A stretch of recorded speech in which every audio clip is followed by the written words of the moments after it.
Welcome to Talking Jets. My name's Ryan, and I'll be your pilot tonight. I am joined alongside my lovely co-pilot. I got Mr. Dom C. Dom, how you doing tonight? I'm good, Ryan, but you got a big echo. I got a big echo. Yes, you do. What am I doing wrong?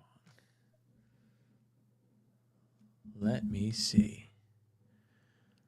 I'm wondering if the chat can hear that too.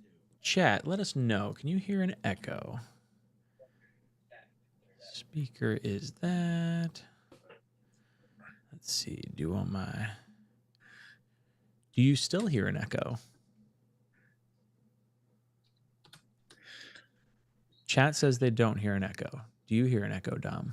I'm hearing you twice. You're hearing me. Oh, I think I know. I think I know what it is. Try this. All right, Dom, can you hear me once or twice? You hear an echo? I'm talking to you. You hear two echoes. Why do you hear two things? Yeah, everything's all screwed up. The audio's screwed up. Cameron says he hears an echo. All right, let me unplug and plug back in. Give me 1 second.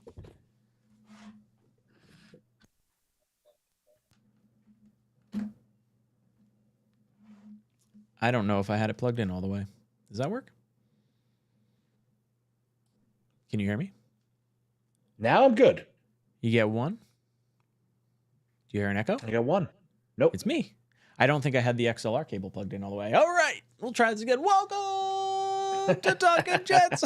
My name's Ryan, and I'm excited to be talking with you boys and girls tonight. I am brought to you alongside my lovely co-pilot, Mr. Dom C. Dom, how you doing tonight?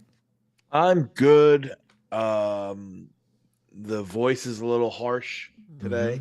A lot of screaming yesterday. But all that aside, withstanding the outcome of the game, it was a great day. It was an awesome day. Like, even like down to the very end, like we were engaged in that game the entire time. And then just like once the Gibson fumble happened, it just felt like it sucked the air out of the stadium. Sure did. And then it was like, all right, now we're like, felt like we're clawing and like trying to like catch back up at that point. But there was definitely a feeling of like, oh, this just went very bad. We swung from a 9 points up to like, what was it, 5 points down or whatever it was. It was like something like that. It's awful. It was absolutely terrible.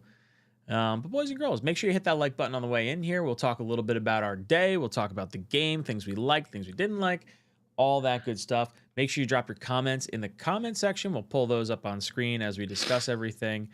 Dom, so we did our group buy. We did the Talking Jets group buy. Yourself, Jeremy came out. We had Matt, myself, Green Bean, and a whole lot of other people coming out. And it was a really, really good time. We actually got to the point in the game where we're like, all right, we're supposed to go downfield. We're supposed to go down 5 minutes ahead of the end of the game to go on the field. And we looked at each other. We're like, all right, this is a really good game. Like, I don't think any of us wants to leave. So we're like, we're going to do a poll question right now amongst the group. Like, who wants to go on the field or who wants to hear it? And we're staying. It's like, we're staying and watching the game. We're not going on the field. So I think it was the right call, even though it didn't turn out, in our favor. It was a really, really fun day. Everyone that came out, we had a really, really good time. Fun talking with everyone, meeting people. We had met people from across the pond. We got guys from Florida.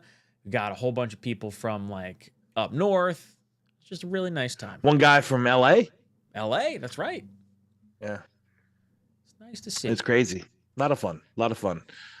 Glad to be back in the swing of football season because I don't know about you, Ryan, but this off season from post draft until now seemed like it was about 6 years long. Dude, I'll raise you one more. I'll say from like week 6 or 7 of last season till now.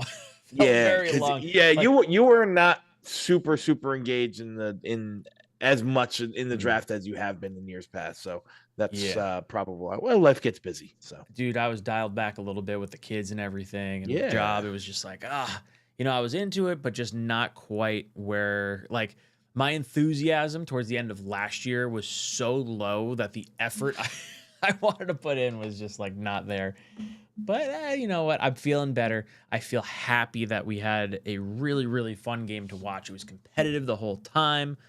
Yeah. I was very excited. Cameron and Jack, I see your super chats in there. We're going to talk about our thoughts on the game first, then I'll hop into your comments and everything.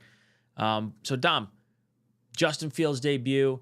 What were your thoughts overall? We'll go. I guess let's go like position group by position group. We'll go Justin Fields first and foremost. What'd you think?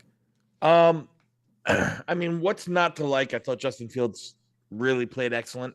And I, admittedly, Ryan, I was not the biggest Justin Fields fan. Mhm. I didn't really like the move. I thought he was what he was. But tip your cap. Yesterday he was amazing. It was, he did everything that you would ever hope that he could do, just not all at once. I didn't expect it all at once. I expected some days where he'd be, like super good with his arms and on point, and with his arm and on point, and there'd be some games where he was like, showed that true dual threat, ability and use his legs to affect the game. And there'd be some days, some games where his, like athleticism would help, save the day in one way or another. And he did all three of those yesterday. I'm watching back. I just started, right while before this show, I just started watching back the game film. And man, he makes some big boy throws. He made some big boy throws there yesterday. So, yeah, I had very low expectations for Justin Fields going into this season. So, after week one, pleasantly surprised. Yeah, the first touchdown, the one to Garrett, where it was like a nice, I don't even know how long it was, 35 yards or something like that, 30 yards. It was a nice like drop in the bucket type pass, and I just assumed it would be like running, but like to actually get like a nice throw, stand in the pocket. The offensive line played out of their mind. Like each unit, for the most part, I didn't have many notes on. But Fields coming in, I thought the moment wasn't too big for him. It looked like they had a great game plan between getting the ball to Garrett and getting the ball to Breece early and often. So Garrett had, I think it was 7 receptions for 95 yards and a touchdown. Yep. Breece had 19 rushes plus 2 receptions for a total of like 140 yards and a touchdown. Yeah, I want to look. How many total touches did touchdown. Breece have? No, he didn't have a touchdown. Breece had 19 rushes, 2 receptions. Yeah. How many total touches did he have, Breece? So it'd be 21. That's it? 19 rushes and 2 receptions, that's it? That should be it. I mean, maybe he had like an attempt thrown his way that maybe wasn't caught or something, but that was the gotcha. That was the spread. So well, that's pretty good then. 140 yards for our running back. It felt like he was decisive too. Like that was a big thing about this game. Not only was I keeping an eye on Fields, but it's like, all right, well, how's Breece going to look behind this new blocking scheme, behind some new offensive linemen? Obviously, AVT's not there. You have Membu starting for the first time. Membu looked great. Like just across the board, the offense looked explosive. It was so balanced. The spread of pass and run plays I thought was on point for what we sort of like discussed. It was, you wanted to see a closer shift of 60% runs or so. I don't know what the exact number was percentage wise, but it was nice. It was felt like a healthy balance. Yeah, I'm there's not much that I wasn't pleased with in terms of Tanner Engstrom and the way he called his offense and the sets and the deceptiveness that he used. I thought that the offensive line, actually I thought both offensive and defensive line, I thought in the trenches the Jets were dominant. You know what I mean? Me, I've been pounding the tables that Joe Tippmann should be a guard, and he was awesome. Membu was the highest rated, per PFF, so take it with a grain of salt, but he was the highest rated offensive lineman in the league. Ooh, I did not know that. Yeah. Highest rated offensive lineman in the league. And he was good. Fashanu was solid as well.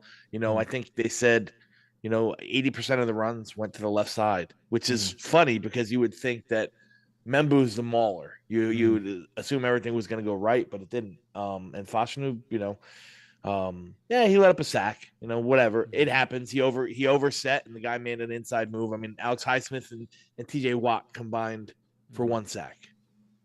That's okay. You tell me we're going into that game. Alex Highsmith and TJ Watt combined for one sack. Dude, if we went into that game and you said, hey, Jets are going to get one sack against them and they're going to score 32 points, that's a win all day. All day. Yeah. We scored 32 points twice under Rodgers. We did it in the first game with Justin Fields. I thought Fields, or I thought Rodgers coming back, it didn't really, like, he got booed when he came out onto the field, but it didn't feel, I don't know. I think because Fields was like moving the offense, I guess I didn't feel like the same angst. It was more so like, we gave them the extra opportunity with the fumble with Gibson, and it was like, okay, he's going to make us pay for it now. They're on like the 25-yard line. I mean, overall, that was probably the only frustrating part. What do you think of? Listen, you tip your cap. Rodgers played well. I don't think, and I'll say this, I don't think that he outplayed Justin Fields.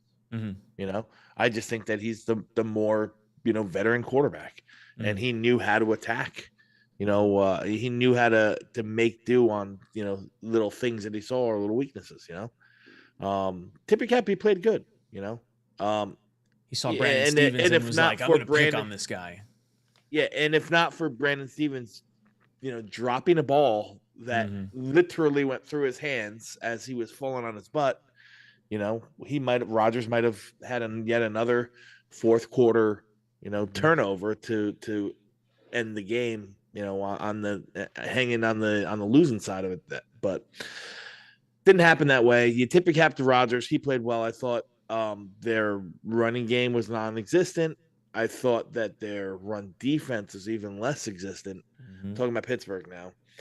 And I thought that Engstrom schemed everything up perfectly to give Fields the best opportunity to succeed with his arm. As good as Membo was, there was a lot of times where he got help. He got a chip from the tight end or running back. And actually, let me preface this by saying I thought the running back room was very good. Brees ran well. Braylon Allen wasn't very explosive. But the limited reps that Isaiah Davis had, but both Davis and Braylon Allen, I mean, just depleted guys in pass pro. You gotta love it. You gotta love one that stuck out to me. He went out to the left hand side and I don't even know who it was. I couldn't see who the player was, but he just took him off his feet. It's impressive. Yep, it's excuse me. It was very, very good to see. That's the stuff that's gonna mean something. You know what I mean? Now, from a receiver standpoint, we obviously saw Garrett with the 7 receptions. We saw Ruckert get 2 catches. It was kind of nice seeing him get worked in. I think, was it Tyler Johnson and Josh Reynolds each had a pass reception. Yep. Mason Taylor. No, Johnson had 2. Johnson had 2, I think. Mason Taylor had the 1 nice, maybe 15 or 20-yard catch. It was a pretty solid, first reception in the NFL. What were your thoughts on the pass catchers overall? We saw, just even the 2 receptions from Brees, I feel like we were waiting for that all last season, and Brees looks like so much more decisive now. He looks fast. It's everything I wanted to get out of Brees, I think. Yeah, he's another year removed from that knee injury, so you knew that was going to come around, or you hoped that was going to come around, I should say. But yeah, listen, I don't know. There was nothing else that really got me excited in the pass game. I thought that guys stepped up and did their jobs at the most opportune times.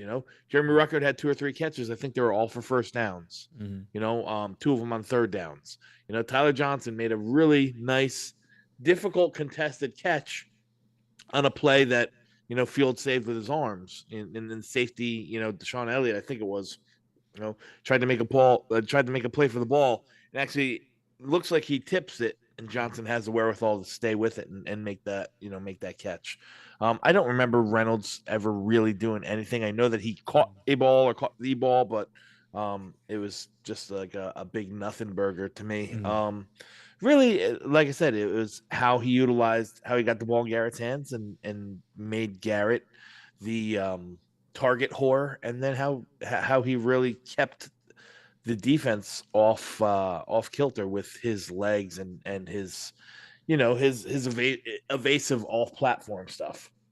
Some of the like quick movements that he had in the pocket, not even necessarily to like run. Like there were a lot of opportunities where the pocket sort of like held and then kind of absorbed around him. He stepped up, and where you would think he would just absolutely take off, he decided to like pull it up and throw. And it was like Yep. like probably 3, 4, 5 times like at the line of scrimmage. One being the final play of the game where I thought, probably should have just tried to scamper for it, use the timeout and regroup. But I like that we saw his confidence in the arm. I feel like that means Tanner Engstrand is putting him in a position that he feels comfortable with. I think the players around him he feels comfortable with. And it didn't feel like the offense was lacking at all, honestly. Like I thought the running game was good. I thought the pass game was good. I thought Fields looked Right. sharp. I mean, they put up 400 yards. Yeah. Right. I mean, Like it's ridiculous. wide receiver 2, like who needs it? Right? Like it's sort of how I felt like yesterday. Now, when you look at the defensive side of the ball, I thought Sauce had a really nice game against Metcalf. I think he had 30 of 34 reps against Metcalf, one-on-one. I think he only gave up one completion. I think it was the bobbled one. It was the one that It was the bobbled ricocheted. ball. Yeah. Mhm. It was the bobbled ball. Super fluky. Michael Carter had a little bit of a rough over pursuit, wound up going for, I don't know, it was 30, 40 yards. It's pretty long gain on his over pursuit. The rest of the secondary I thought was shaky. The secondary is what concerns me, mainly Brandon Stevens and Tony Adams. Yeah, I don't think Cisco was all that bad. Yeah, and again, would leave I his hold name that. off. Yeah, my I hold judgment, I think. reservation. I hold reservation until I'm completely done Mhm. with the defense. I'm watching the game film, but Mhm. I don't remember him doing anything that really stood out. But I don't remember him being completely maybe a play or two where there's I had some questions. I was like, all right, well, everything was really muddy in that zone. Mhm. I don't know if that was a Stevens thing. I don't know if it was a Michael Carter thing. I don't know if it was a Cisco thing. But I can't disagree with you on your take on Stevens and Tony Adams. Listen, Mhm. I've been driving the Tony Adams fan club bus for a while, and I think that's running out of gas, and it's running out of steam real quick. Like it's time. I think it's time to move on. The average lifespan for an NFL player is 3 years, 3 years and change, and he's hit his quota. Mhm. Do you To think me, that? that's the first move. That's the first move I make. I think. I I think you're think probably because right. Because I think if you move on to Malachi Moore, Mhm. whether it's today, whether it's tomorrow, whether it's in 3 weeks, whether it's in 6 weeks, Mhm. I think that's the one that will give you the least amount of like variables or highs and low. You know Mhm. what I mean? I I also think that good. Well, I was gonna say I think the not so much the highs and lows, but like the amount you invested into it. Like I don't think Tony Adams has a ton invested into him. Where Stevens, you're like, okay, we kind of need him to turn the corner.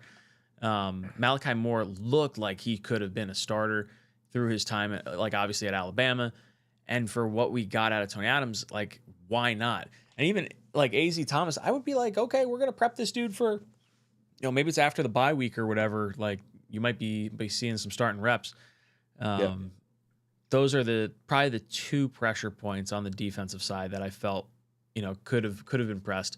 There was a few moments with the linebackers. Obviously, Quincy getting the late hit out of bounds.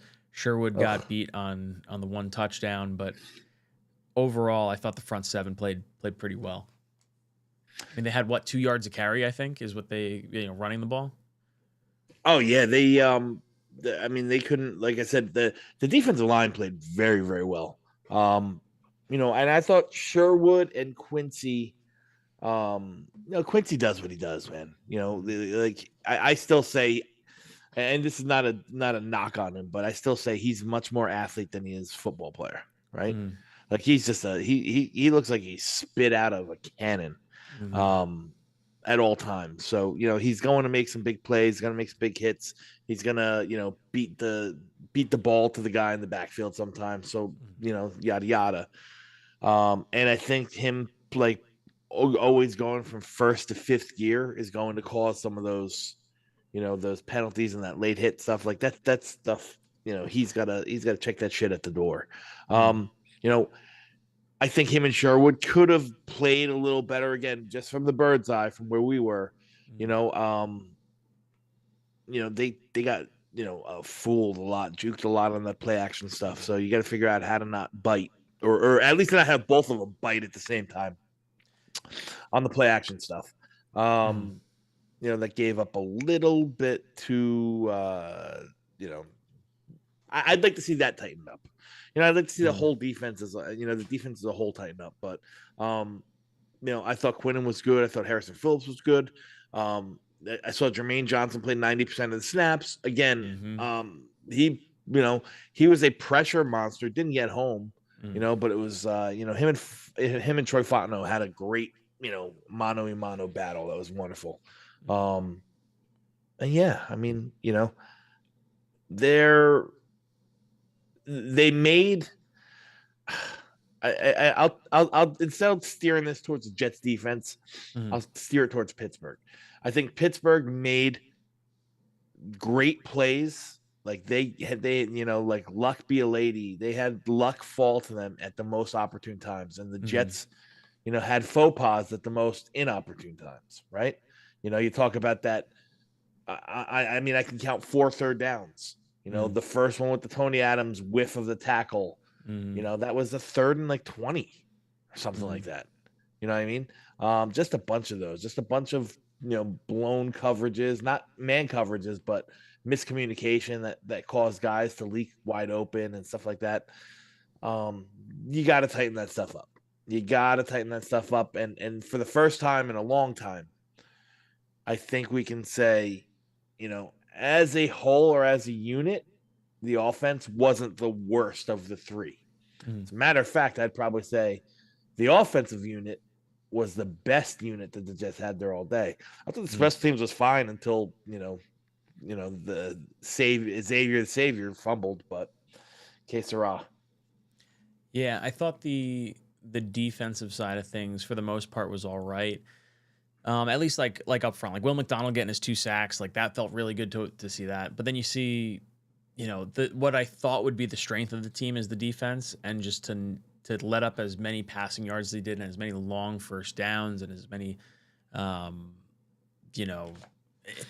it sucks when you don't get the fumbles either. Like I counted at least 2 fumbles.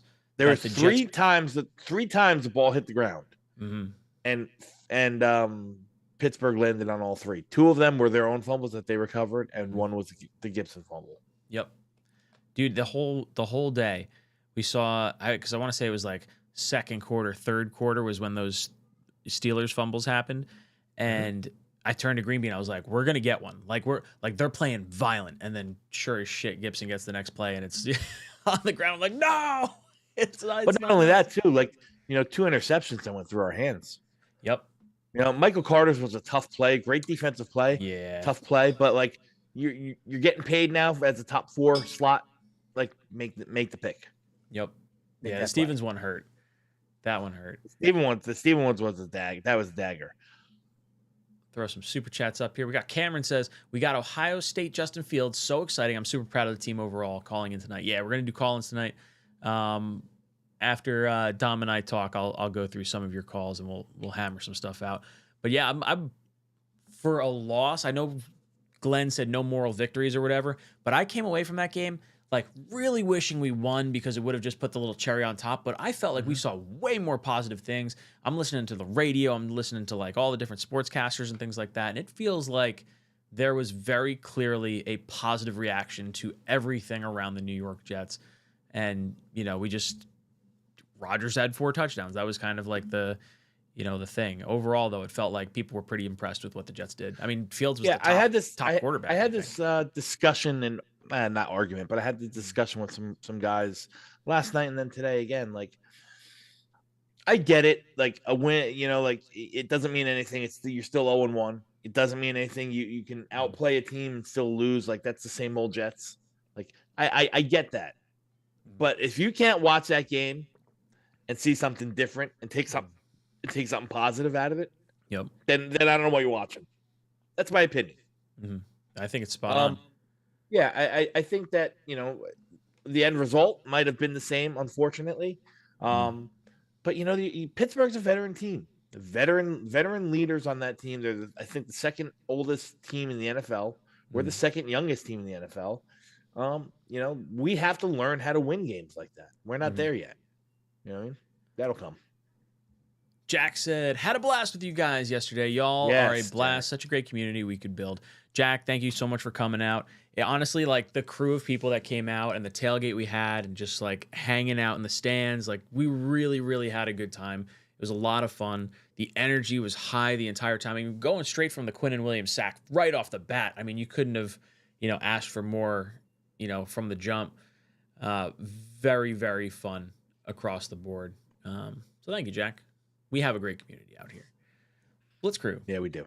Says, scouting point of view, how's Gibson better than Pritchett? I have no idea. I mean, I think pretty much 90% of this chat, if I were to poll it right now, probably did not want Gibson on the 53-man roster. Like, most of us thought that was an issue. If Glenn was the one that decided, hey, he's on the 53, that is a Glenn problem. That is his accountability he's got to hold on to. Well, I'll say this. I'll go even further, Rye, is that the only thing I could have, and I was not pro Xavier Gibson. I'm not at all. But the only thing that I could maybe grasp or wrap my head around was the idea that there's, something that Gibson's going to offer as a receiver that Pritchett doesn't. And he didn't play one rep. Not one offensive pass play did he play. He was there just for special teams, and he put the ball on the ground twice. Yeah. I don't understand what they see in him. We've been saying this for 2 years. Like, even like his rookie year was like, I don't love like how many times he puts the ball on the ground. And like, aside from the game-winning kick against the Bills week 1, it's been a whole lot of nothing. So I feel like we should see him released at some point, or at least like not utilized, and then maybe. Well, they made some moves. They made moves today. They made roster moves today, and he was not one of them. I don't like it. They formally added Tyler Johnson to the 53-man roster. Now we figured that would happen after week 1 because his contract's not guaranteed, and they had the spot open up with AVT. And then they added a interior lineman to the practice squad in place of Tyler Johnson, the guy who he was in training camp. I think he played in the first 2 or 3, or the first 2 of 3 preseason games. He did some snapping, he's a guard center guy. I don't remember his name. All right. Well, I'm happy to take it. I was, you guys may notice my complexion is a little red between the beach on Saturday, the game yesterday, and then I was out for 5.5 hours playing golf today in a golf outing. I am sizzled. Cooked. I am absolutely cooked. So you guys are, I threw a little bit of aloe vera, it was aloe vera lotion. It wasn't even like the aloe vera like gel. It was just like a moisturizer that has aloe in it. And I'm feeling painful right now.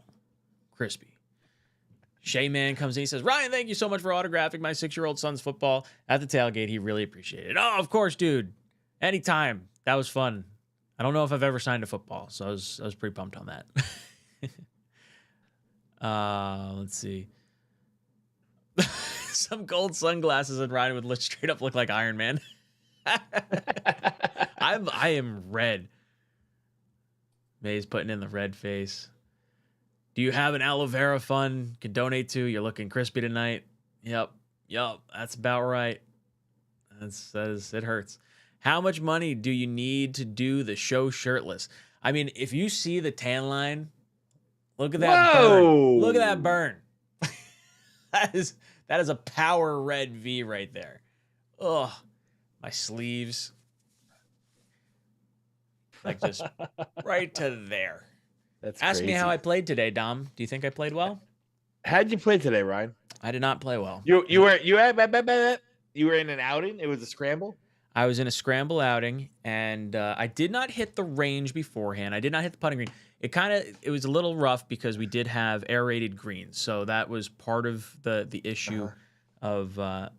It didn't help me on the tee box though. I did not do very well. So I I'm did gonna win a putting guess. competition. That was solid at the beginning. I wound up getting a $50 gift card to one of the local restaurants. That was solid. Nice. Yeah. I'm gonna guess your group was 3 under. Ooh. So we wound up. I played as a single. I joined in because the outing meant a lot to me. Who I was with didn't really matter. Gotcha. So I didn't know the other guys, but we actually came in. We were either 1 under or 2 under. We had, I think it was 4 birdies. I think it was 4 birdies and 3 bogeys is what we finished out. We started our first hole of the day, just bogey right off the bat. We're like, oh well, that's great. I'm so glad that started things off. But yeah, I got a little sizzled. Got a good food, good people, good time. Relatively local. You ever play 𝐂𝐿𝐷𝐿? No. Yeah, it was a little small course, nothing crazy. It's a little pro shop, but like a lot of local guys for me. So it was a good time. Good. Baze says, would you rather 18 weeks of this level Justin Fields and go 6-11, or Justin Fields regresses and the Jets go 9-8 and sneak into the playoffs? It depends how the 6-11 looks. Like if it's Stevens, if it's players, I don't want to say players I don't care about, but if it's like players that I don't deem as like long-term fits here that are kind of causing the gum up in the works, or it's rookie coaching mistakes, or like I like Fields playing well. And if we just so happen to lose some games, that's sort of okay with me. Now, I don't know if that begins to change based on, the circumstance of each loss, but I feel like I would take this level of Fields because we haven't had quarterback play like that. Man, I don't know if ever. Like, that was really nice to watch. Yeah, I can say it with certainty. Like, I didn't take into account how much or how nice it was to see, that level of mobility. Like Zach was an athletic guy and he could get around the pocket a little bit, but I mean, nothing like that. That was special. That was some next level stuff, especially coming from the statue in Aaron Rodgers last year. Oh yeah. Yeah. I remember the biggest difference this year was 100% that going from Rodgers to Fields and the speed you saw. And what I kind of likened it back to was we had season tickets for a long time, and going from Chad Pennington after the arm injuries and then to Brett Favre the next year, and watching how fast Favre could throw from like 35 yards out on a rope into the back of the end zone. Yeah. It's like, oh wow, that's what football can look like. Like that's sort of how I saw the Fields play. And it was just fun. Like there was a pride I felt like watching it. Like I felt proud of the Jets, and I don't think I felt that way across any of the games the last 2 seasons. Like you're probably talking back to like the Mike White, rookie year Garrett and Sauce year to me, feeling like, oh wow, I'm trending up in the right direction. I'm feeling good. I'm feeling positive about this team. Yeah, I don't know. I liked it. I like what we got out of Fields. I think. Do you think he can sustain this level of play? Like it felt like Tanner Engstrand put him in positions to succeed, and it was efficient, right? Like you had, 16 of 22? I think we were talking last week. Like if you could get 15 of 23, that'd be a really great game for Justin Fields. And we got better than that. I mean, do I think he's going to play that well of a game every week? No. Especially now that there's going to be some tape out on him. Like, like the good thing is that, I thought the bad thing was going to be Justin Fields, our quarterback, but the good thing ended up being Justin Fields, our quarterback, and no one knows a thing about our offensive coordinator. Mm-hmm. So we did not show them anything in the preseason. And, now that tape is out, I think as the season gets on, you're going to be able to, see some trends and cut some stuff off. So we're really going to see what Tanner Engstrand's made of, because he's going to have to adjust. Yeah, it's a good point. We didn't see any RPOs in the preseason, and it felt like that was the bread and butter. And it was everything we talked about, like leading into the season. Like we really hope we see this. We really want to see this more consistently. And for the longest time, it's always like, oh, the Jets know something we don't, and they're going to do something special, and it's going to be something ridiculous.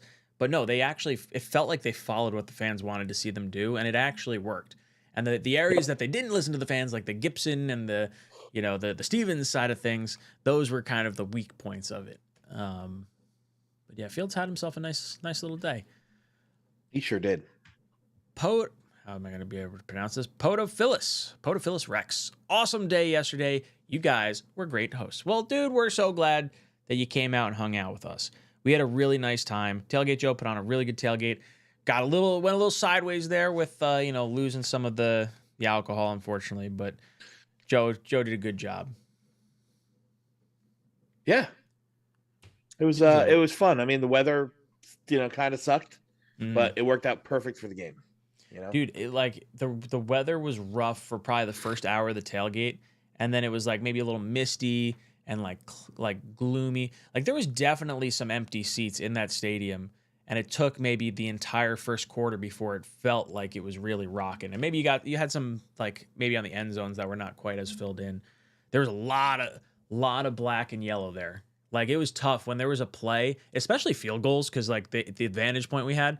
When you saw a kick go up and you heard a cheer, you couldn't really tell if it was a Jets cheer or if it was a Steelers cheer, so you kind of had to wait for the ref to put his arms up or not.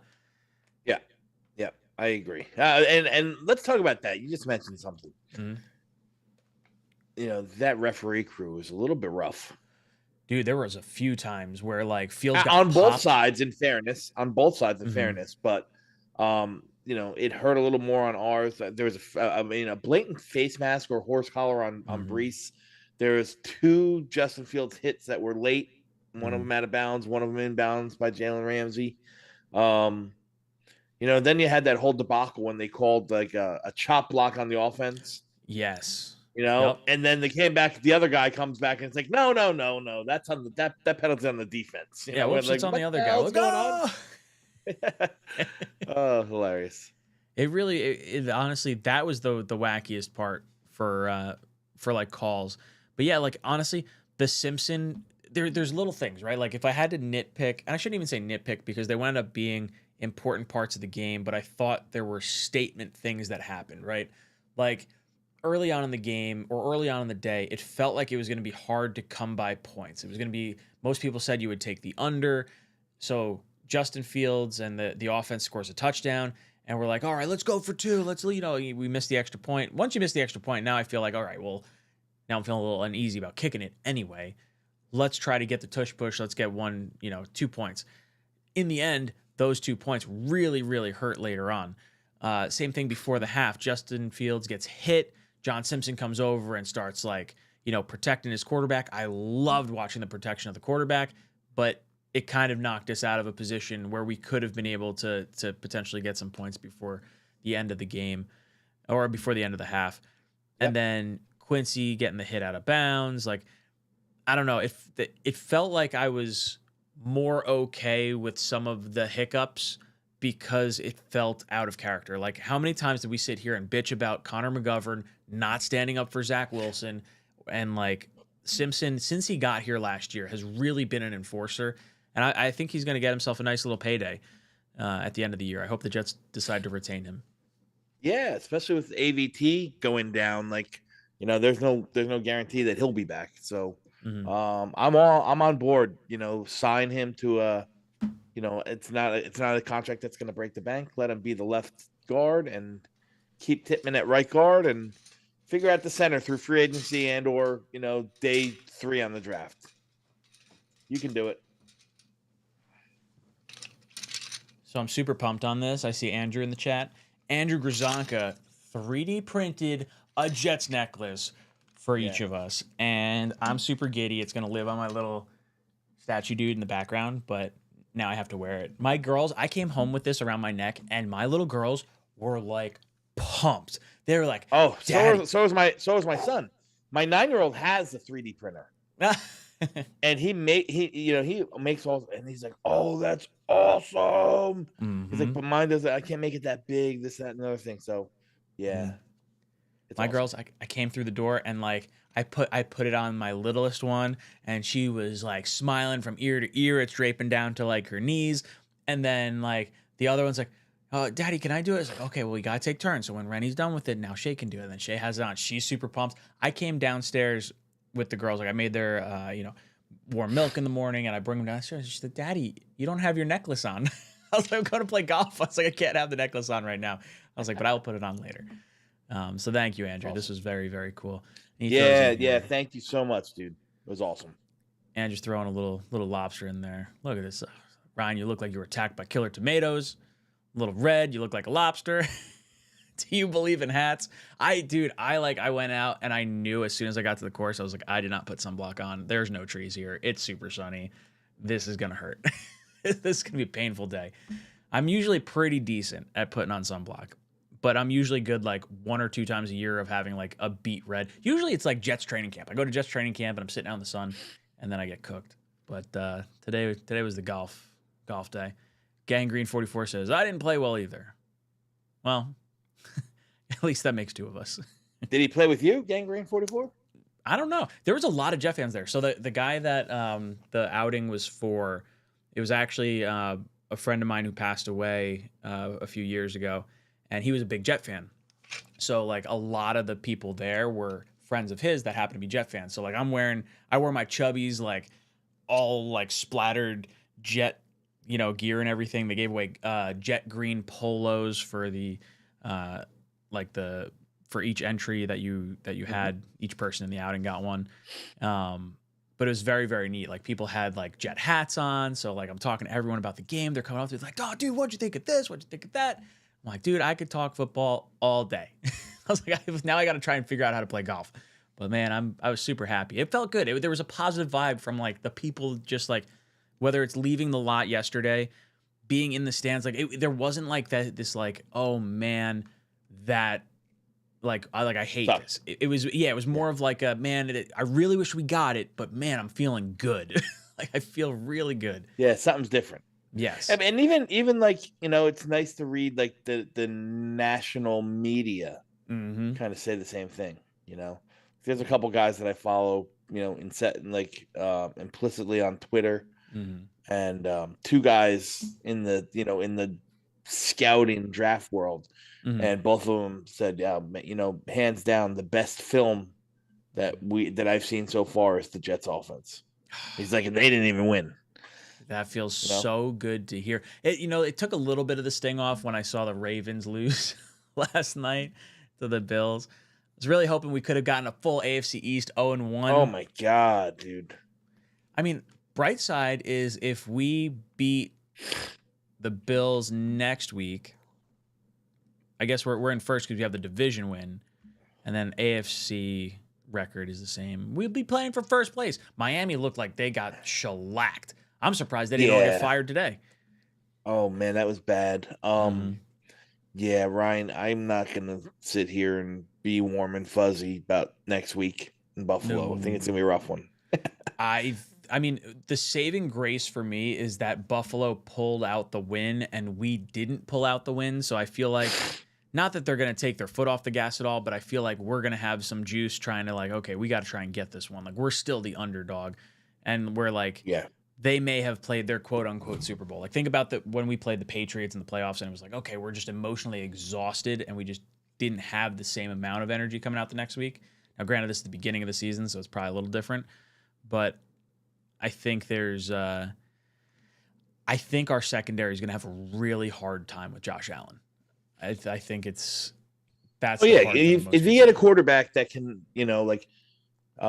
see what's going on, and there wasn't a lot. Which was so funny to me.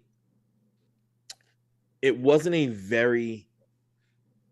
the Steve Wilkes defense that I envisioned. I watched him in San Francisco and Carolina and other places where those defenses were, moving and shaking and showing you something pre-snap and flying out into something different and bringing blitz from everywhere, sim pressures up, down the middle, A gaps, B gaps.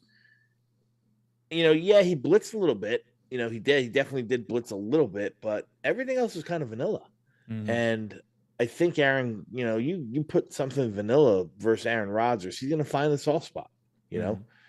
hey, you gotta show zone so that Rodgers or whoever the quarterback or the team is, checks off into a zone beater, Mhm. and then post snap, it's really man, and Mhm. you get them. Like, that's how good defensive coordinators, kind of run the ship, and you didn't see a lot of that yesterday. Mhm. So when they were in zone, Rodgers called the zone beaters. When they were in man, he Mhm. called man beaters. It felt like every time we sent a blitz, Rodgers saw it and threw right at it. So like there was Yep. always that like I'm gonna beat you on this each time, and that was frustrating. I'm hoping as we get like further into the schedule, you're not seeing as cerebral of a diagnosis of defenses, and maybe that helps us to some degree. But yeah, definitely, it felt like we didn't have all our sharpest stuff on the defensive side of the ball. Yeah, Oreo, well, they better sharpen up the knife for next week. gotta. It's gonna be a big game. Big, big Sure game. is. It Oreo sure says, I is. know everyone is happy with Justin Fields after this performance, but do you believe he can lead the team back if we're down, say, 10 points? This team needs to play with a lead or at most be down by 5. Well, Well, we were down 2 points yesterday. It didn't work. yep. Well, no, it didn't work at the end there, but I do think Yeah. that the Steelers going down, scoring the touchdown, Gibson having the fumble, getting the touchdown immediately after that, and then Fields marching the team down the field to score a touchdown was a nice bounce back. Like even though the point total at that point felt like it, obviously it was too close and they were going to be able to make that field goal or have a shot at a long field goal at some point. It felt like he was able to respond to the adversity. And it was just a Yeah. matter of if the defense could have gotten a stop or a turnover or something, give him another opportunity with the ball. The Jets just felt dominant for a lot of that game. Yeah. And they were. I Mm. mean, statistically speaking, they were dominant for that majority of the game. But the team that wins the turnover battle usually wins the game. That's Mhm. exactly what happened there. Jets 830 says, let's take some time and give Membo some love. Membo some love. That guy was pancaking Watt. We He saw it. did it multiple times, as a matter of fact. Yeah. They did. I like that they gave him a little bit of help too. Like we saw a few times where it was Mason Taylor over there. And I remember you turned to us, you're like, it's going to be a problem at some point. And sure as shit, like The they do next play. the play action and Fields doesn't have the ball, but man, he gets clobbered on the play action attempt of it. But Membu, it's hard to have any issues with anything you saw from him yesterday. It was a really impressive rookie debut for the right tackle. Yeah. Physically dominating, the kind of land clearer, if you will, bulldozer in the run game. But even more so, like, yeah, and you find in the pass game too, it's pass protection. I mean, he didn't let up one pressure, one quarterback hit, one sack, nothing. The thing that impressed me most, Ryan, Mhm. was his ability and being so nimble for a guy who's 330 pounds, Mhm. to get to some of those reach blocks where he's reaching the middle linebacker, walling off the middle linebacker. Think about that. From the right tackle, he's getting there, Mhm. and quick enough to beat the linebacker to the mark and walling him off, and then blowing him out another 5 yards or so, like that. Like, stuff is like high end, high level stuff. So super, super stoked. Very happy with having two young tackles and even Tippmann at guard. Like, I do you think Tippmann's going to end up just living at guard long term? You think we wind up finding a center or maybe even Myers is that guy moving forward if Fields is comfortable with him? Yeah, I don't know if he's that guy. Mm, But, maybe he is, maybe, but I would probably guess not. mm. Um, however, to the beginning part of that, yes, I think that Tippmann's going to be the guard Hmm. for sure. Let's see. Go through. Gangrene says he played Tall Pines near Pennsylvania, Broome County, New York. Uh, I don't know if we've talked about this, Gangrene. I went to Binghamton in Broome County, New York. So it is. I never played golf while I was up there though. I got into golf after college. Um, Time took away the running game on the final drive. One-dimensional offense needed 2 first downs on the drive prior to final Clinch the run to game. clinch Yeah. the game. That I think was the most disappointing thing, is that you had a chance. Yep. Right. That drive before, and you went 3 and out. We were saying Like we we saw want to see a McNamara 6-minute twice. drive, right? Like, or a 7-minute drive, whatever it was. And to go 3 and out immediately after, it's like, that's. Yeah. We saw McNamara twice punt. And it was the second one where it was like that was the nail in the coffin. Yeah. Yeah, that was disappointing. Would have liked to see him cap that off. Yep.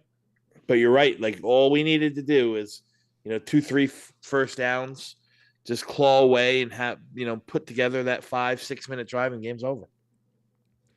Paris says Justin Fields isn't the long-term answer at quarterback for the New York Jets. He is never going to be a top 15 quarterback in the NFL. The Jets will need to draft a franchise quarterback at some point. Dom, if we see performances similar to this throughout the year, like let's say 2/3 of the performances are within a standard deviation of this outing, does Fields play himself into the starting role moving forward and us punt on quarterback? Or do you think no, because we had this discussion we've had this discussion a few times where it's like there's nothing Fields could show me that would prevent me from drafting a quarterback, but I also didn't expect to see yesterday's game. Correct. But remember, you got a head coach and not only a new head coach, you got a new GM, right?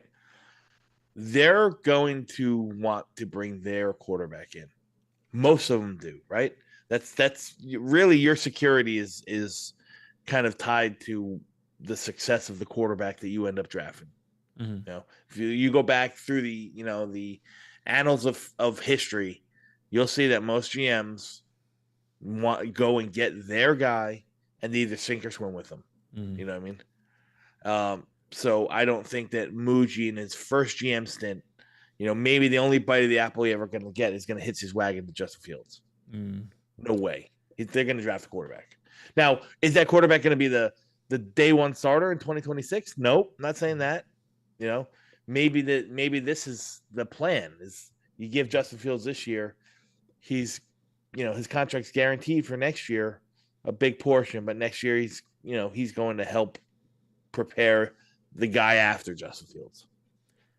Absolutely crazy. He's still so young, but like he could be the guy. I just want to see. It was cool. My comment section was littered with Bears fans and even Steelers fans that like Justin Fields, but just didn't. I felt like they had to move off of him for some reason. They're like, hey, I'm still pulling for the guy. He's such an easy player to root for.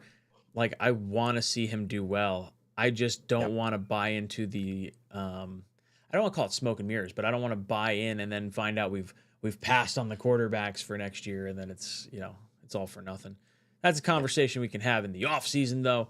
We don't have to be having it while we're talking about a really nice outing by our quarterback that we have for this year. That's right. Hunter says run game was spot on. Pass game looks like we missed out on some big. Looks like we missed out with some of the preseason cuts. Fields can throw lasers through the backers. Needs a guy in the middle other than the tight ends. There were a few throws that Fields made. He put some mustard on him where it was like knifing it between two defenders. Like it felt really, really good to watch him play. Those were big boy NFL throws, man. Mm-hmm. Big boy NFL throws. 100%. Dom, I'm going to let you go. Is there anything else you'd like to say to the chat before you leave? Wednesday nights, 8:30. The Sick Podcast. Catch me there. Recapping week 2 of college football and my stock up and stock down guys. I'll be doing a really, really big deep dive on the 2026 quarterback class. If you're a Jet fan, it's probably going to be something of interest. So that won't be now. That'll be probably more towards the end of the year, December, January. But feel free to check me out, 8:30, The Sick Podcast. It's on YouTube. I love it. Podcast show. Yep. I love it. Dom, thank you so much for hanging out. It was fun talking. Boys and girls, we're going to get to the live comment questions in just a little bit. But I'll my co-pilot out of here. I'm out of here. Out of there. Whoops. There we go. Now I'm on the main screen. Dom, always a pleasure hanging out with you. I'm going to put up the call-in number so you guys can call in if you'd like. And we could talk a little ball. Your thoughts on the game is what I want to hear.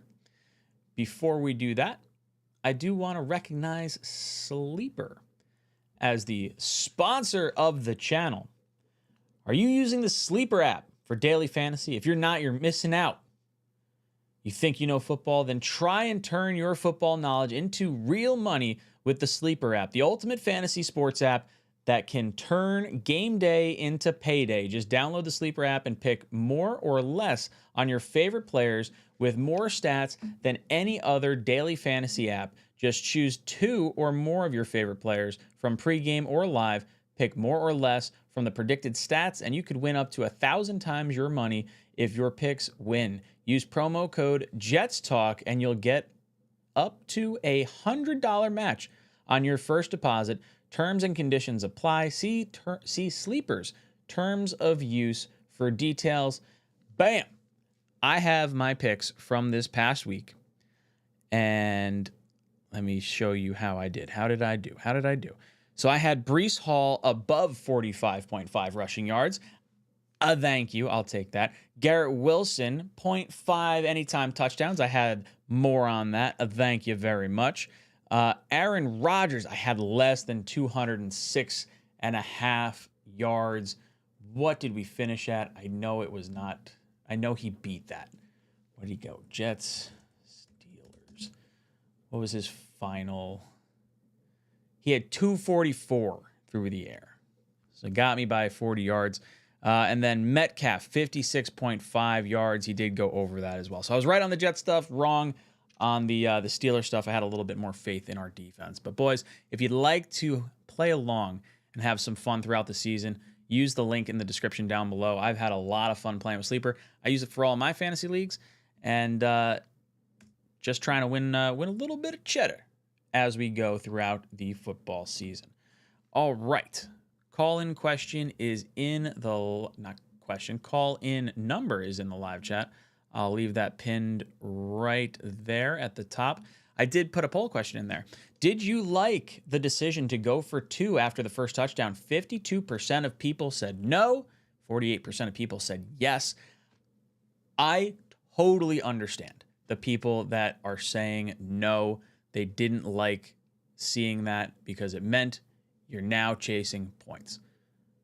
But overall, I land more on the I do like the decision to go for it. My thought process, hey, we're gonna win what, 6 or 7 games at the at the start of this game. That's sort of how I was feeling. And it's like, all right, this is our former quarterback in here. This is similar to Rex Ryan facing the Jets the final week of the season in 2015. Jets are trying to get into the playoffs. Bills are already eliminated, and he's just like, I'm gonna go for it on 4th down every single time because I've got nothing to lose. Like, that's sort of how I felt going into it. If I knew, in hindsight that you're leaving points and it's going to be a 32-point game from us and we're going to have to get to that 34 number, obviously you go for it. But, man, I certainly liked it at the time. Let's get into some call-in questions. Let's go over to our first caller, Mike. What's up, Mike? Hold on. I got to hit a button. I just want to point this out. Give me a second. They missed the PAT, right? Hold on. Give me 1 second. I don't know what I did. I gotta go. Where is it? Hold on. I will get this. I'll go over here. Boom. What's good, Mike? Hey, boss. Hey, so they missed the PAT right before they went for 2, right? Don't correct me if I'm wrong. They missed you're right. Then they get the penalty, so they're on the 1-yard line. Yeah, you fucking go for it. That's obvious. The problem is the play call was dog shit. You have Braylon Allen on this team. The dude's like 6'1", 258 bowling ball.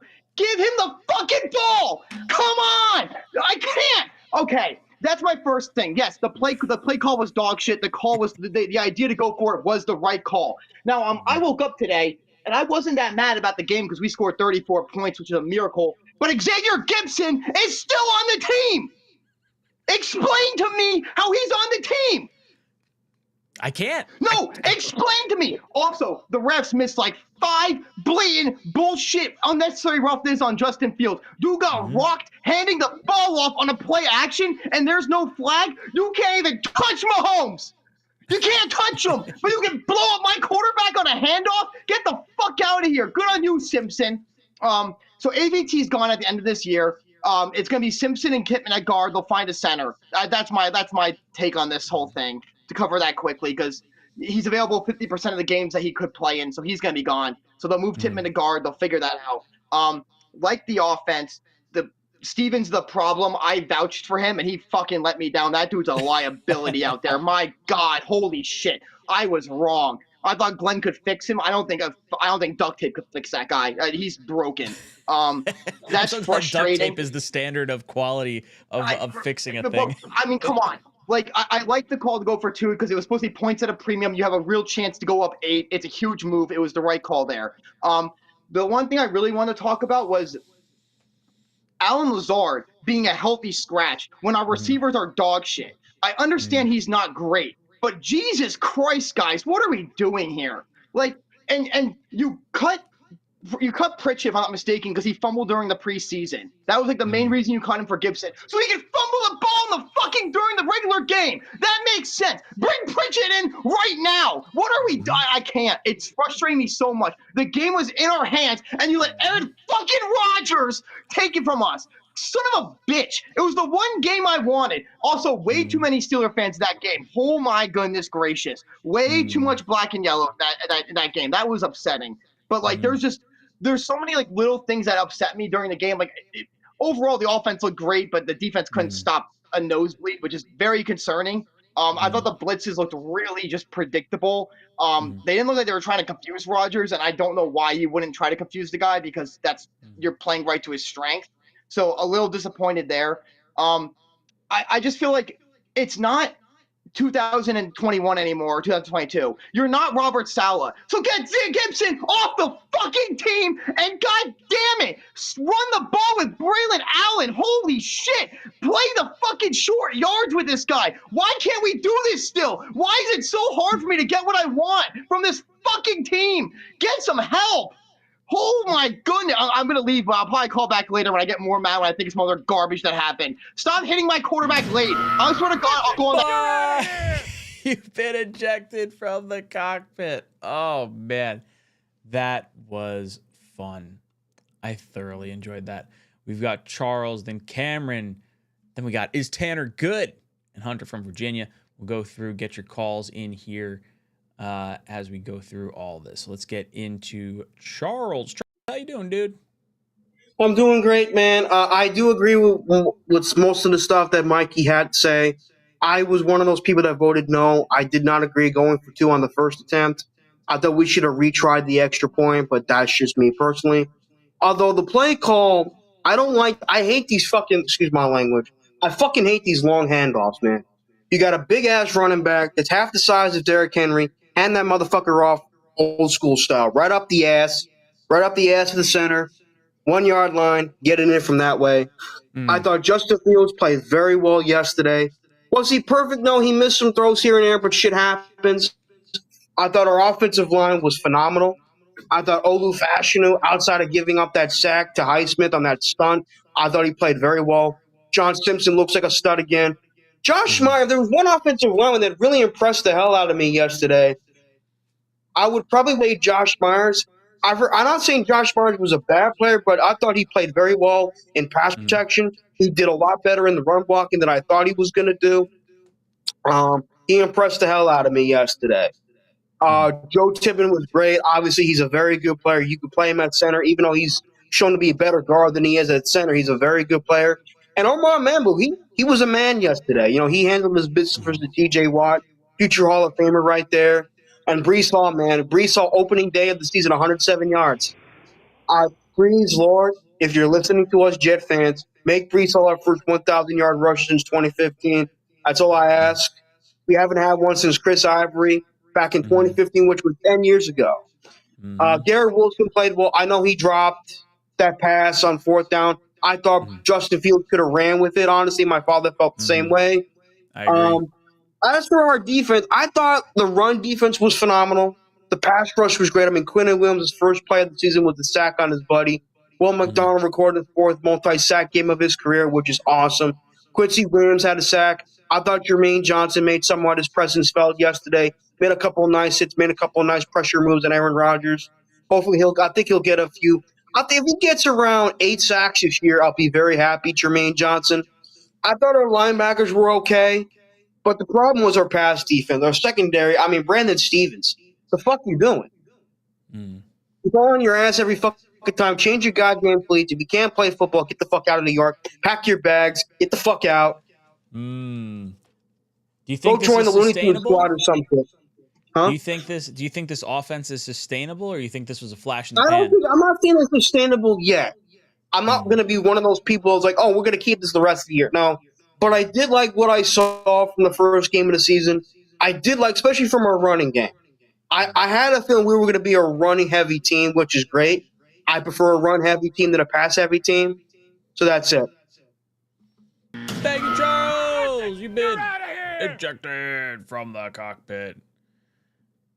I've got multiple 3-minute timers going. Why is my 3-minute timer going? Let's see. Where is this one? Here we go. Hide that guy in there. All right. Let's see who we got. We got Cameron. What's up? Oh, hold on. Let me try this again. Mulligan. I really got to set this thing up the right way. Let's try this. Is this the right one? Give me 1 second. I'm a double. he got doubles in here. See myself twice. I ain't attractive enough for that shit. There we go. Now I'm hiding it. How you doing, dude? Good. I thought you gave yourself a 3-minute timer as like a break between the last two guys and me to like recover mentally after that. That was quite a roller coaster you went through there. Just a whole lot of yelling and screaming and just the energy. Felt good. Felt good. I like that this fan base is passionate because it felt so dead at the end of last year and even heading into this season. Feels like the passion's back for a lot of people. Yeah. My wife and I watched the entire game yesterday because it was televised, so that was kind of nice. And I was genuinely impressed. I feel like the Jets now have their left and right tackles long term, which is super nice to see. It gives you a good building block. I hope they keep Tittman at guard. I really do think he is a better guard than he is a center. Every time I see him at guard, he seems to really hold his own. And yeah, Justin Fields, I had limited hope. You know, everyone saw him in Pittsburgh, they saw him in Chicago, and you're looking at it going, what is he? Has he defined his ceiling? And then yesterday, he looked comfortable. He looked like he understood the reads. He understood when to get the ball out, showed good arm strength, good mobility. I mean, you were there, you know. I thought the pass rush did well. It was not the defense I was expecting from Aaron Glenn. I know it's a new team, new scheme, but I was expecting a little more, especially on the back end, given he's a former, defensive back. It's like, I know you're not out there, but dude, you got to coach him up better than that. I'm sorry.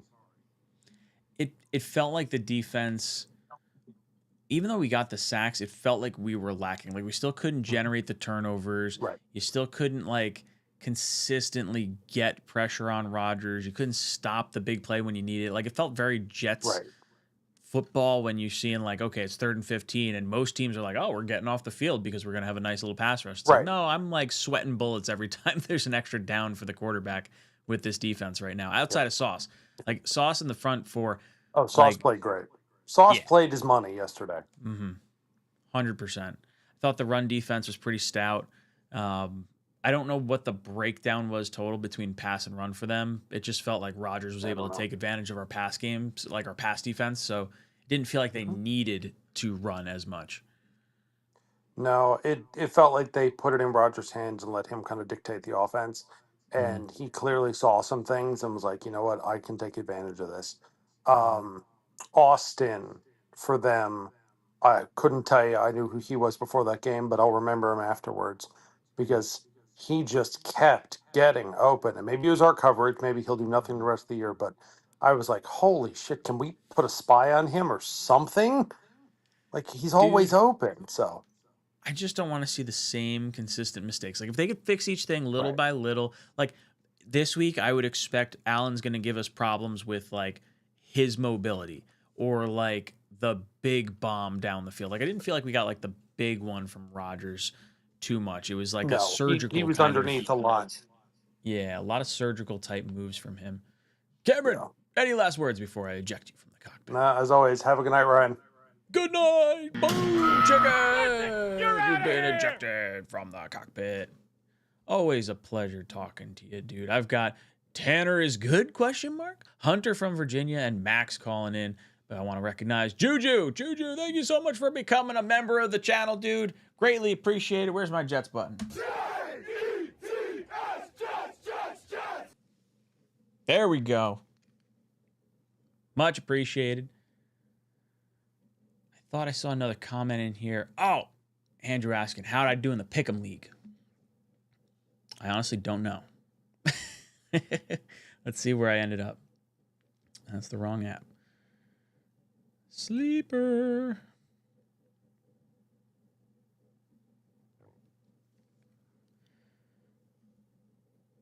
Boom. Pick'em. Does it say my total? Where does it say the total? I've got 1, 2, 3, 4, 5. Ooh, there's a bunch I didn't get right. I had the Jets winning, got screwed. I had the Giants winning. I thought the Giants were going to pull that one out. I had Miami over the Colts. I had the Chiefs over the Chargers. And I had the Ravens over the Bills. So I probably didn't do great because there's probably some people that had Chargers and some people that had Washington. Most people probably had Washington, if I had to guess. Say picks. Does it tell me how many I have? Cool. I had 11. The top guys, we had 2 people at 13. We had a lot of people at 12. And then I was tied for 14th with 11th. Let's see, anyone above me? I don't think Matt or Green Bean are. We have 144 people in here. Jeremy got 11. Bearded got 11. Just as I scroll through here. O'Leary got 10. I wonder if Green Bean ever made his picks. It wouldn't shock me if Green Bean didn't make his picks. He was really excited. That it wouldn't surprise me if he didn't do it. Let's see. Or maybe he changed his name. Or I just looked over it. Either way, I did all right. I'll take 11. All right. Let's go over to Tanner is good? ? What's good, Jake? How you doing? So, how you doing, man? How you feeling about yesterday's game? Are you sunburned? I am cooked, my friend. Like, so cooked. I played golf today, and I needed to apply sunblock, and it didn't happen. I'm toasty. Bro, you needed basically the jumbo tub of whatever that was at that point. Not even the highest level of it. Dude, I need SPF Elmer's glue. That's what I need. Same here. I got a gallon. Costco can solve that problem for you, I promise. Anyway, so I changed my title because we have the right offensive coordinator for once in our lives. Do we?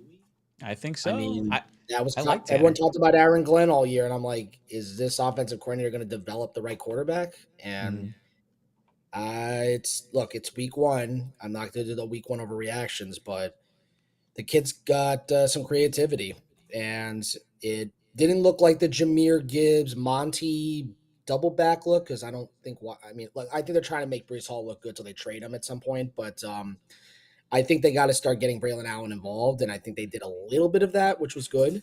The second receivers was kind of scattered with was it Tyler Johnson? I was catching bits and pieces. It was like Tyler Johnson. Did Mason Taylor catch any balls? I don't remember hearing his name at all.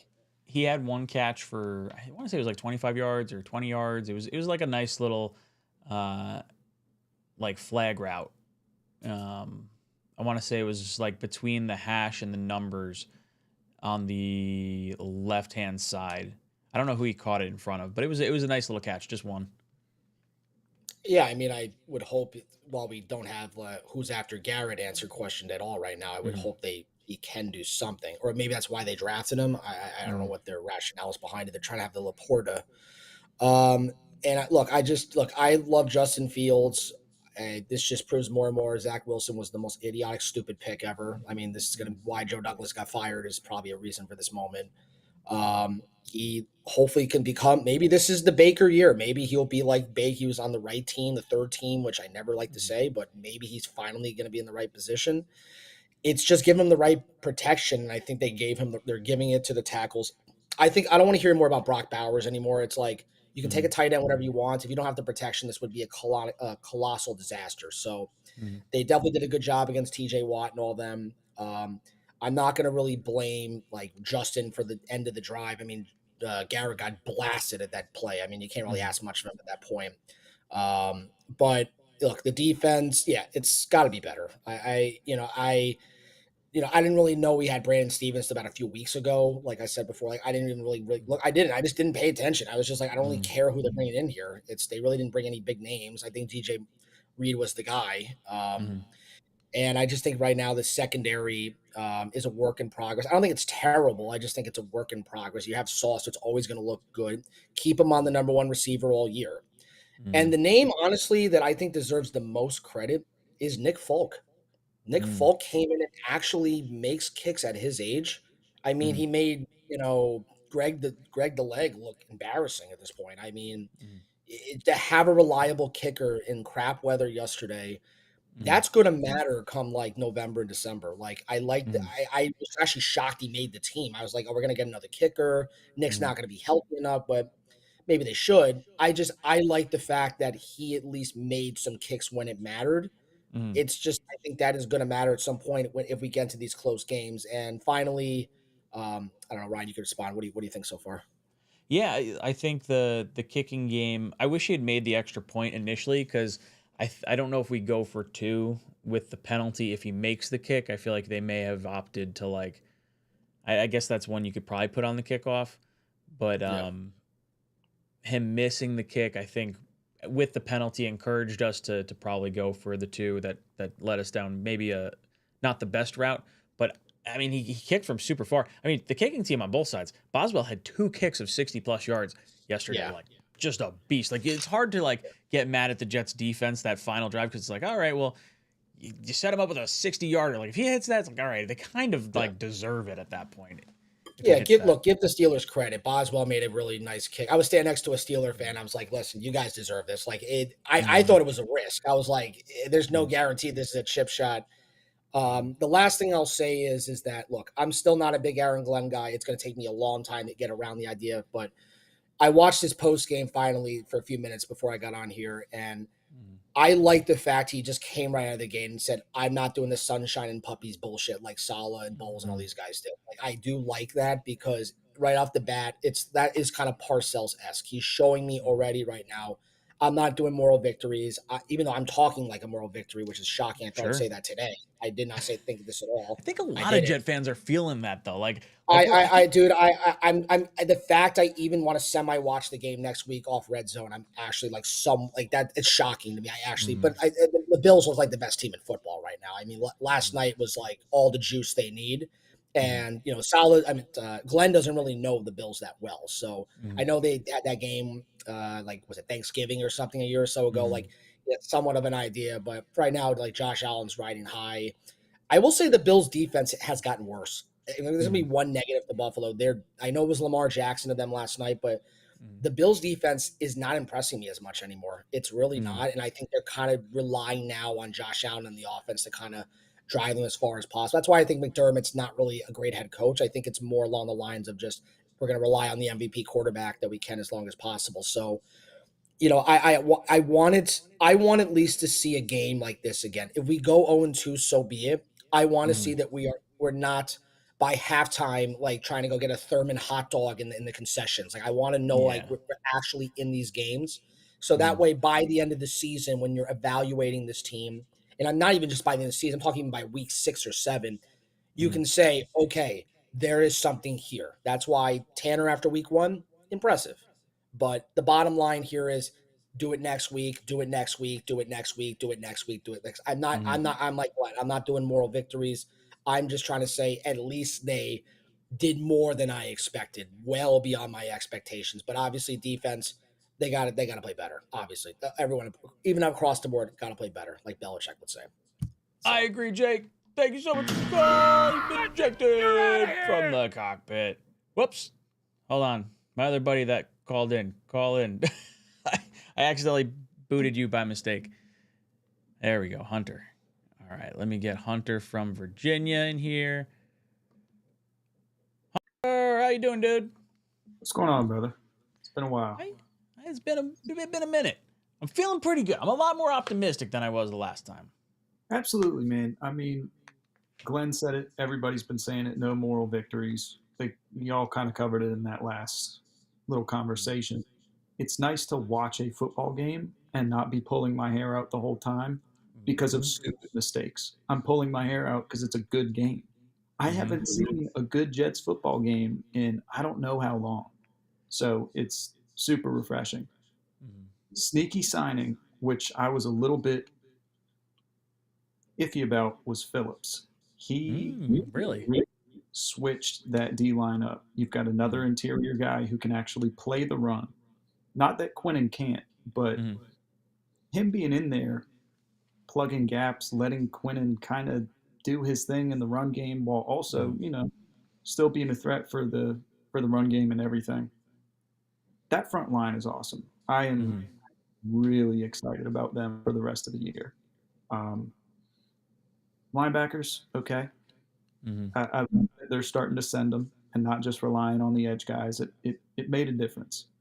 Saw with a safety who knows what he's doing. Excellent. Love it. Stevens. Liability. And then first game of the season, not only are we going against Aaron Rodgers, but Brandon Echols is starting in that secondary. And I'm just thinking to myself, could we not have paid him whatever, vet minimum is available? I don't know the whole contract situation, but it seems like a guy that wouldn't be as much of a liability. Probably would have shut off when he needed to. The reaction of Ravens fans when we signed Stevens was as much validation as I needed to know that was a bad signing. Right. Yeah, it made me uneasy. Offense, the line, I am so glad. When we were looking at Membu, I was excited. But actually seeing it against a solid defense, and not just Membu, across the whole offensive line. Isn't our O-line coach an old tight ends coach or something weird like that? I'll be honest, I don't know our coaching staff beyond. In the offseason, I think something came up, and our O-line coach, I was like, I don't fully trust that he can put together all these young guys like we have. But so offensive line, where did he go? Offensive line coach Steve Hayden, 13 years experience. I don't know. Does it give me? Okay, yeah, he was tight ends coach for Detroit Lions. Yeah, that's what it was. So when we got him, I was a little worried. But week 1 being proof, I'm kind of trusting him. This staff, I know it's week 1. I don't want to overreact, but it seems like they are the right people to develop who we have right now. And I'm just excited about all that, man. I'm really excited. It's another Jets loss, but I feel different about it. I'm not kicking myself in my own ass because I'm following a team that has no direction, no idea what they're doing. It finally seems like there is some hope. Now, I know from my years of experience watching this team, I can't just go come crashing down. We're going to come back to earth. We're going to have 20 yards of offense this week. But it's definitely a different feeling to watch a loss and not be totally broken by it. I really hope that this week 1 is a precursor to what's to come. If we, if we do the six win thing, but we're, our 10 losses are like those losses, I'll go into next year feeling a lot better than I have in a lot of off seasons. So it's cool to see people paying the Jets attention and saying, "Oh yeah, they are a team." I want them to fear us. I want them to be like, I don't want to play that team. It may not be a win, for the Jets, but it's going to be a game you get knocked around, smacked around, and we're going to have an opportunity. If we play like that more times than not, we're going to be sitting close to double-digit wins, I think. Hunter, thank you so much for the call. You've been ejected from the cockpit. We've got Max joining the show. Max, how you doing, dude? Can you guys? I heard you for 2 seconds. Try talking again. Can you hear me now?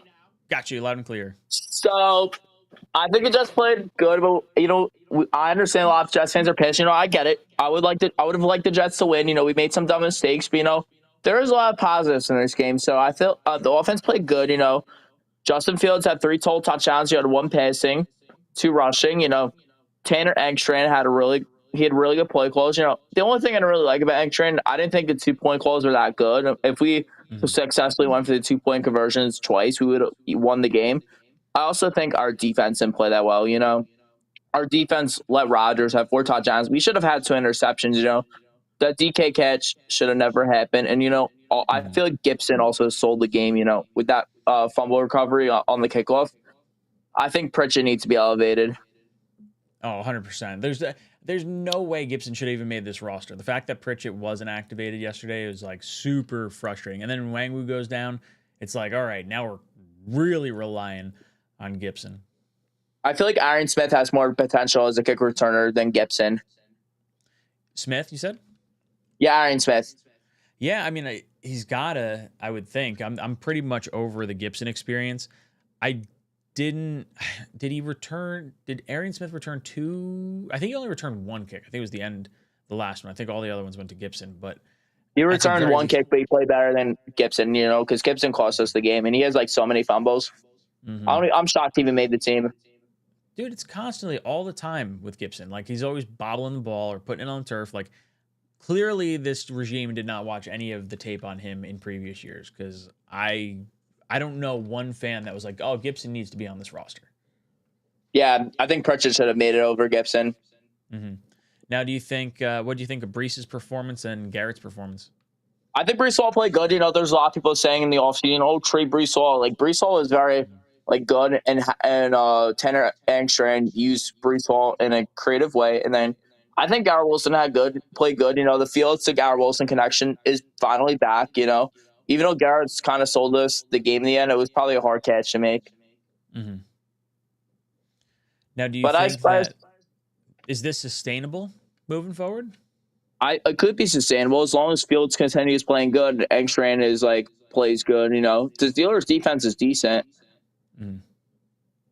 I like the accountability. I see Paris talking about it in the chat. The accountability of, Glenn coming out and saying you can't have the turnovers. You can't be on the field with us if you're going to do that. Very clearly talking about Gibson. I'm curious to see how he enforces that this week going into next week. I agree with you. And I think, it's too early to tell, but I think we got a good call. You're out of here! Max, you've been ejected from the cockpit. I've got Ricky from New York, LaSalle, then I got Joe, Jared, and Rich Rise. Gonna go through, get all your comments in here. Ricky, what's good, dude? Hey, what's happening, Ryan? I don't know. I have the worst luck when it comes to checking in for your show. It seems like I'm always in the worst shape when you come on. I just did 38 hours in the last 3 days at work. But holy hell. Yeah, exhausted. But you know what? I woke up in time for your show. You know what? I'm not as down as some people. I think there were a lot of positives from this game. I will take responsibility for the Xavier Gibson thing. It's all my fault. The last show that I did, I said, Glenn talking about Gibson said he's dynamite because he's explosive. And what I said was that's the thing about dynamite. If you're not careful, it'll blow up in your face, and then sure as shit, the game happens this You weekend. jinxed And it. I You I jinxed I it. I did. I'll keep my big mouth shut before next week's game. But man, I mean, the guy led the NFL in fumbles and muffed punts a year ago. Mm, Like, how does that not factor into your decision making when it comes to the roster? But you know what? Uh, well, I don't want to go off on a tangent about Xavier Gibson, but oh, that's all right. I What did you think honestly of Fields feel and like the that, offense? yeah, very, very encouraged from what I saw from the offense. And you know what? I am not surprised at all by Brees Hall's performance. That's Mm, what happens when you give your playmaking running back the ball more than 7 or 8 times a game. You mm-hmm, got to feed your running back in order for them to get into a rhythm. And for people that think that wasn't a big deal, like I mean, mm, he never had more than 10 carries at any point last year, and mm, we're seeing what happens when you do give the guy the ball. So hopefully that will put to bed any of the let's trade Brees Hall conversations that were mm, going on. It was good to see him back in form. I just honestly feel that if Gibson and Brandon Stevens weren't on the field mm, yesterday, that we would have won that game. Like mm-hmm, I mean, it's not fair to only blame those two, but man, that Gibson, that swung the whole momentum. Like the whole mm-hmm, game shifted on that. And there was another play early in the game, and I was advocating for people to give Tony Adams a chance. I am no longer doing so. mm-hmm, There was a play early in the game where Metcalf caught the ball and Adams was right there, and it looks like he's breaking down, getting ready to tackle, and he just like hesitates. Lets DK make a move, and it's like, what are you hesitating? What are you waiting mm-hmm, for? Like, if you would have just ran through him and wrapped up, like that would have been a loss. And mm-hmm, that hesitancy to pull the trigger, like you can't have that from guys in your back end. And man, like you know, but I think there were enough positives in that game that we can feel good as fans moving forward. I see a lot of people that are just like, oh, whoop. Sorry. That was my bad, Ricky. I had my finger over the button. I accidentally clicked you. But let's go hard on the 3-minute timer now. I got LaSalle, then I got Joe, then I got Rich, then I got Anthony. We got a few things in there. Ricky making some good points though. My bad. What's up, LaSalle? How you doing, dude? Doing good, doing good. Lost my voice. If you can't tell that much, I only can tell if I scream. I was at the game yesterday. Mm, For Richie's Just Media Day. mm, So I saw the game. I mm, screamed a bunch, and it sucked that we lost, but it was such a entertaining game. It mm, was so entertaining, and obviously, honestly, I know that our defense played horribly in the game. He mm, didn't play the best, but we still got to Aaron Rodgers like 4 times. mm, Like we got to him like 4 straight times, and I feel like if you're telling me that this offense is going to give us like not even 30. Like I'm not expecting 30, but if they're putting up 25 points per game, mm, and with Aaron Glenn being the defensive coordinator, I don't think this defense going to be as bad as it was today. I don't think it won't mm, be that bad. Well, we might be second in the division this year with the mm, Dolphins being awful, and the Patriots still like figuring out their identity on mm, offensively and defensively still with the Raiders. So we could possibly be second in the division. I'm not putting up hope just yet though. I'm just mm, I'm just thinking like in the sense of like the deep I don't think the defense is going to be as bad as yesterday, and if the offense could be not even like I'm not expecting close to that, but if they could continue playing this way, like we have a good chance to win some games. I feel like if we get like 85% of what we got yesterday, there's going to be a lot of games we're going to be in. We just needed that mobility from a quarterback perspective. Like I was playing this game in my head. If you were to take Aaron Rodgers and plop him onto our team, and you took Justin Fields and you plopped him onto the other team, could Aaron Rodgers have won that game yesterday? I don't know if he does with us. I think the receiving core is different. I think the way this team is built is better suited for what Fields does well. And I like that Tanner Engstrand is kind of building around his strengths as opposed to trying to build other players into his system. Yeah. Yeah, I honestly think we would have probably been blown out if he had Aaron Rodgers, to be honest, because I also had a feeling of like this is like a new like different team than last year. Last year they would have been like if once they given up the lead, it would have been everyone's head would be down. Everybody would be like like it's game over, whatever. Boom! Let's go! You've been ejected from the cockpit. I'm being ruthless with the eject button now.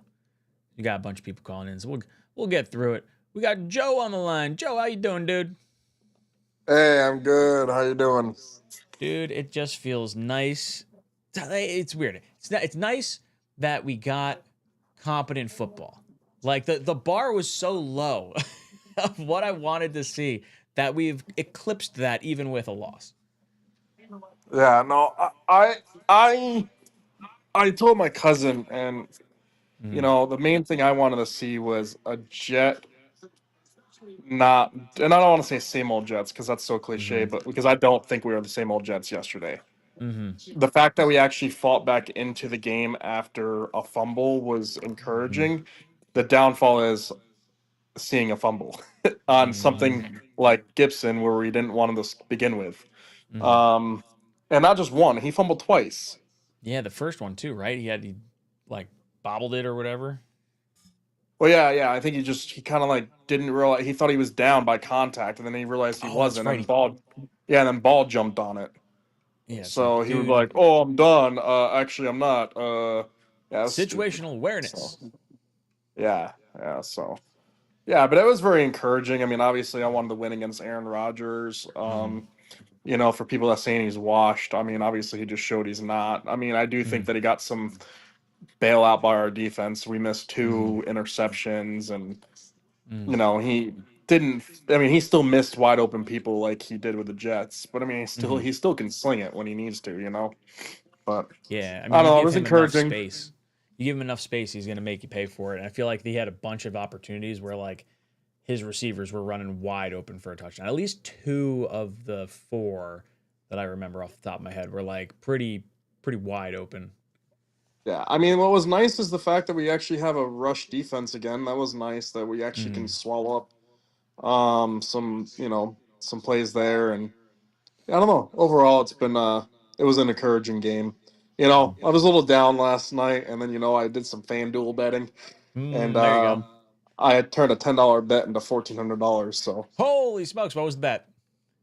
So Lamar Jackson 200 yards passing, Allen 200 yards passing, Zay Flowers 40 yards receiving, Shakir 40 yards receiving, 20 yards Coleman, Kincaid 40 yards, Henry over 100 yards rushing, Cook over 40 yards rushing, Allen 20 yards rushing, and then Holy smokes. 1 touchdown pass for Lamar and Allen. Wow, that's an impressive parlay. How many legs was that? I did like a 14er. I think it was 14, 15. Last year I did a 25 leg parlay for $5, and I lost by 1 leg, and it was a Derrick Henry touchdown against the Eagles. Oh no! That parlay was $5 to $205,000. Oh my god, I'd be sweating bullets if I was that good at parlays. Joe, thank you so much for the call. Enjoy your winnings. I'm glad you had fun. You have been ejected from the cockpit. We've got Rich and then Anthony on the phone. Let's go over to Rich. How you doing, dude? Hello, Ryan. I'm doing well. How are you doing? Doing all right. I'm a little more energized after watching our team play yesterday. I'm feeling optimistic. Good, man. That is good to hear. And I have I came here to tell you guys and all the Jets fans why you guys should be optimistic. Obviously, we didn't get the result we wanted. We didn't win the game, but it's all Gibson's fault. We outplayed the Steelers.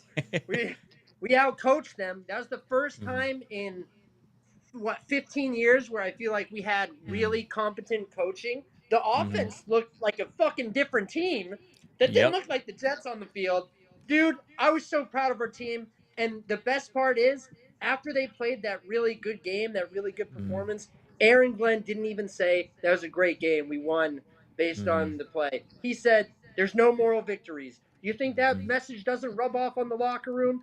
Those guys understand this guy is in it to win. They're building a winner's mentality. They might not have won that game, but they are building a winner's mentality. They're holding guys accountable. And this is how you become a winning franchise. It doesn't happen overnight. It starts with culture, preparation, and coaching. And they have the coach that I think is ready to do it. And Jets fans, you guys should all be upset because we've lost for so long. We all want to win. We didn't win. But this is where things fucking change. I'm telling you, I swear I believe it. Dude, I think there's going to be an opportunity for the Jets to make a little bit of noise, because if they play like this against other teams in the AFC, like, I don't think we're going to be able to really contend if Buffalo's at their top of their game, if Baltimore's at the top of their game. But I feel like anyone else right now is kind of fair game. And the Jets' time of possession, like, if it weren't for the fumble, I shouldn't even say if it weren't for the fumble, but I think the Jets finished with like 32 minutes of time of possession. And I think there was meat left on that bone. I think they could have kept, I think it could have even been like 38 minutes, if they had really, really pushed it. But 100%. Physicality was nice. I think they can even compete with teams like Buffalo if they run the game the way they ran it on Sunday. I'm not going to say that they will and that they'll win, but I think they have the potential. And the line looked really good. It starts up front. And Fields, man, oh my God. He looked very decent to, dare I say, good. Dude, he was like a new quarterback. It was great. It was absolutely awesome to watch. I mean, I feel like I haven't been excited for a quarterback's play, like, aside from like the Patriots game last year. There was like a handful of, like, probably Mike White in Cincinnati was probably like the last time I was like, wow, this was awesome. Like, we had like a fun, I should say in Cincinnati, but against Cincinnati. It was probably the last time I was like jazzed. JTS, baby. Get excited for Rich. Cockpit. Always glad to have you on, Rich. We got Anthony coming in. Anthony, how you doing, dude? What's up, man? Dude, so excited for this season. This season's gonna be so fun. That's just it. I was on Team Entertain Me all off season, and the fact that they entertained me so well through week one, I'm over the moon. I'm delighted. I mean, I feel like we're giving a lot of shit on Gibson, and I will say, like, I think it's because it was like our only mistake, which never happens. We usually have like 10, 20 mistakes during the whole game. Loads of this penalties. Was the only mistake we had. I will say, like, we could have won that game. I think it was like third and 3 when it was like two minutes left. I think that was a crucial play. Like, once we didn't hit that, I was like, I think it might just bite us a little more. But dude, this offense was just so much fun to watch. I've never seen a Jets offense like this. And the fact that we were playing exactly the way Fields needs to play, he made a couple of throws where I was just like, how did he do that? Now, those throws are pretty much like 50. I think there was one, he like threw it right, like scrambled, threw it right in the middle to like Johnson. That one, I was like, see, that ball could have been picked, but I still would have been fine with it. Because that's like one of those throws that you want him to do and you want him to be confident in doing. And the fact that he's doing that week one is really, really fun. Like, I feel Field is probably like one of those QBs. He just needs to be confident. And man, big shout out to your O-line. It's been so refreshing. Like, I've never seen an O-line like this as a Jet since 2010. It's been a minute. Yeah, exactly. Oh, so much fun. Yeah, dude. There's just a lot of optimism. This game, man. It's an easy team to root for right now, and I think that's like, I think a lot of fans around the league like Fields because I think Bears fans to some degree feel like Fields was done a little dirty. Like they got rid of him earlier than a lot of people wanted to get rid of him. I think people saw what happened in Pittsburgh. He was 4-1. And now, like, even just my comment section, I'm seeing Steelers fans come in there. I'm seeing Bears fans come in there like, oh, hey, I'm pulling for Justin Fields. Oh, hey, like, excited to see what he does with the Jets. It's like this ceiling on this offense, if he could wind up being like a Jalen Hurts with, high percentage, 15 or 16 completions with like a 50 spot on the ground, like this is going to be a very tough team to defend against. I am also very happy that, like, okay, it's game 1. Let's see what happens. But if he does become that redemption project, it's so much. It's gonna be feel good because like we've seen like Geno, Darnold, like all of our projects. Like we're just missing Wilson to just like replace Tua and go and let it up, right? But it's so good that something good is happening to us. Like let's see next week. I think this week it's crazy because we did it against a really good defense. I think next week is gonna be. If we're able to go head to head with versus the Bills, that's really gonna like go for it the whole season, right? So yeah. Oh yeah, if we can bring it to the Bills and we play a very competitive game and we take them down to like the wire where Fields has an opportunity for a field goal or a touchdown late, like I'm gonna be feeling pretty good considering where my expectations were heading into the season. I said like this is probably gonna be a soft tank type of year. Not that you're openly trying to tank, but like you're in a position where you're more hopeful than you are confident in maybe some of the pieces around, particularly Justin Fields. I don't want to compare too much because obviously Glenn is from Detroit, but Detroit took 3 years to be good, and it was building blocks one by one, and like they stuck by Goff. Like Goff was trash the first year, second year they were a little bit over 500. Like just build on Fields if ever he continues like this. Like let's fucking do it. Like just go. Just go all in. I like that they're surrounding him with talent that benefits him, and it's like the coaching style or play calling style that isn't necessarily like pigeonholing him into something that he might not be comfortable with. I'm really excited. Anthony, thank you so much for the call. You've been ejected from the cockpit. Boys and girls, the excitement is pulsing through this fan base right now. I think there's a lot of opportunities to see where this team could potentially go and what their ceilings could be for each player, for the coaching staff. But I could tell you right now, I don't know how it ends up at the end of the season, but right now, through 1 week, the Jets played a really nice game of football. It was competitive with one of the better teams, supposed to be one of the better teams in the league in Pittsburgh. If the Jets can find a way to do it against Buffalo, watch out. I'm going to be talking a whole bunch of smack. Boys and girls, I am going to head to bed. I need to go shower. I need to get some aloe vera on. I am crispy. Stick a fork in me. I'm done. Boys and girls, it's been a lot of fun hanging out with you. This is Jets Talk, signing off. J-E-T-S.